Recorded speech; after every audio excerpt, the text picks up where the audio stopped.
Good morning.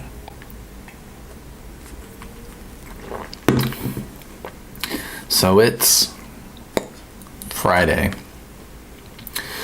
I originally only planned on taking my topology final, which is Tuesday at 10. And I got my final, or my last exam grade for graph theory back yesterday, which made my overall grade a 71.2, 71.5. Just a hair over 71, which puts me in C- territory. So I think I've decided that I'm gonna take my graph theory final because it can only help my grade, and I would really much rather have a C than a C- for GPA purposes, and just because I feel like I can do better. I don't want to just, give up in the home stretch when I could, put in some more effort and, potentially improve my grade. So there's that. But yesterday and this morning I've spent preparing for topology a little bit. I'm probably going to devote probably 75 to 80% of my time preparing for topology because I don't know what's going to be on the final. All I was told was that I should do all the homework, which, okay, but if I don't have solutions to the homework, either from my professor in the back of the book, there's no way to know if I'm doing things the right way. So that's always fun. And the last day of class, I learned new material, which is like analysis light, and involves Cauchy sequences and complete and compact spaces. Never seen Cauchy sequences in my life, so I don't, I'm in the process of learning it right now.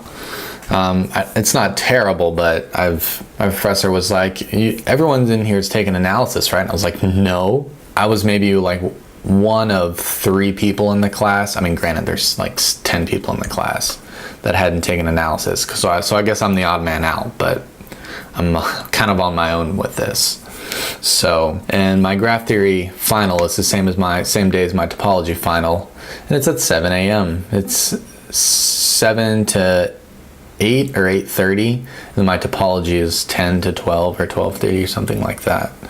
So that's going to be a lot of fun. So I'll probably do most of my studying myself. A lot of it's going to be flashcards because topology is just as, or almost, but not quite as definition heavy as graph theory. This is topology. Where's my graph theory at? Pretty close. Yeah, about the same, which is probably about 60 or 75 cards in total. And I'm just going to go through the homework. I mean, my flashcards include theorems and definitions and stuff, so if I can memorize those, there's really no sense in me studying theorems. I mean, most of both of those exams, well, not most of my graph theory exam, a large portion of my graph theory exam is proofs. There's also a lot of algorithmic stuff, and just applying algorithms and applying definitions. Like, does this tree have an M augmenting path? Well, you just look at it, and if you know what an M augmenting path is, then it's just a simple yes/no answer. So thank God for those, but topology will be mostly proof-based. And if he wants us to do all the homework, then I'll do all of it. I've done a lot of it, either by myself or with my friends, but again, if we don't have the right answers, we don't know. Like I said, I'll do most of it by myself. Luckily, I don't have anything going on, don't have work or anything else. But tomorrow morning, I'll be studying with a group of friends, classmates from topology in the library. We rented a room with a whiteboard. I got to make sure to bring my dry erase markers, otherwise that's going to be useless. I don't know if anyone else has this problem, but maybe me and my classmates are just too good of friends and we're just too amiable.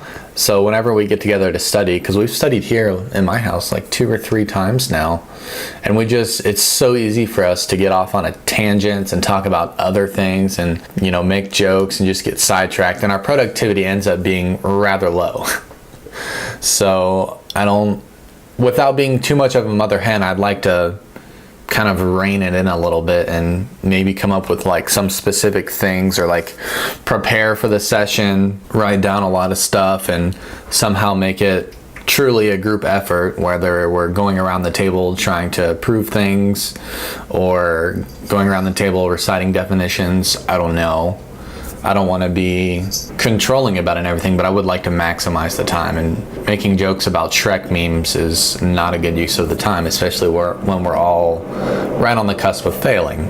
So there's that. Also, thanks for nearly 400 subscribers. I think as of this morning, it's 398. That's amazing. For a while there, I was averaging about a subscriber a day, and now I've averaged 42 or 48 in 28 days. So almost 2 a day, which for me is like wild. So thanks for that. I don't know where all of you are coming from, but it's nice to have you. But I'm definitely looking forward to the break. I have 2 weeks between the end of this semester and the start of summer A. Summer A, I'll have DiffyQ and my writing intensive class. My writing intensive class is online. So I only have one in-person class. So I'll have a lot of time to do other things that I've really been meaning to get around to, like getting back to Python and SQL. Just really spending a lot of freaking time on DiffyQ because I have to pass it this time, and I want my damn A. Between just throwing massive amounts of time at it and going to my weekly tutoring session, I think that's possible. Surely by the 3rd time something is stuck in my head. But it is a lot of memorization. As anyone who's taken DiffyQ knows, it's a lot of memorization. And I think that's probably what kills me, just memorizing things perfectly. And obviously if you make other mistakes on top of that, like improperly taking a partial derivative when we're talking about exact equations or whatever else, improperly equating a coefficient for method of undetermined coefficients, then you screwed yourself. So you got to memorize the whole step-by-step process, and then you have to actually apply the steps perfectly.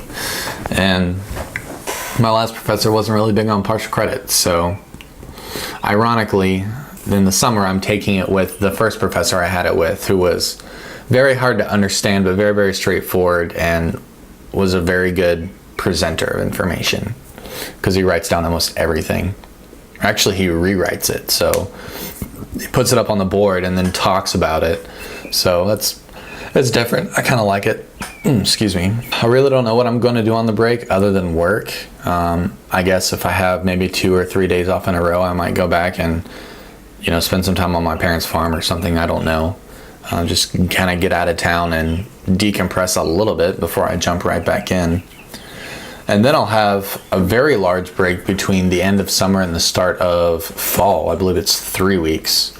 So for that, I'll probably spend a fair bit of time preparing for fall because I'll have 5 classes. One of which will be analysis, symbolic computation, which is a programming class involving Maple, and differential geometry and modern geometry, something like that. A lot of geometry.